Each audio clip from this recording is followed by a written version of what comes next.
Hello, magandang umaga po sa lahat mga kabader. So yan natin, papunta tayo sa ating munting manokan. So makita niyo medyo maputik ngayon kasi maulan. So ito po yung site ng munting manokan po natin. So nabakuran na po siya palibot. Ayan po, makita nyo naman po. So may plano kasi tayo maglagay ng RTL chicken. So magta-try tayo kung kiklik ba siya. So hindi lang muna natin dadamihin, andun si Papa ko. Hindi ko kung anong ginagawa. So ayan po yung mga manok natin na panabong, sumakita nyo naman.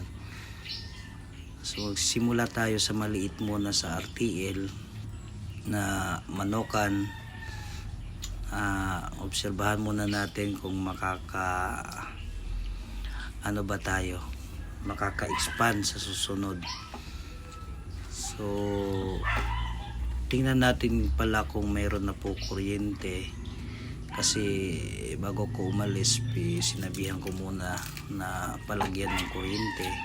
So ngayon nakabalik ako, so tingnan natin, mayroon na pa siguro kasi mayroon ng wire natin na nakikita. Ayan meron na. So ngayon po makakapag-install na po tayo ng battery cages po natin para sa ating RTL. Ito po yung ito po yung housing ng ating RTL chicken.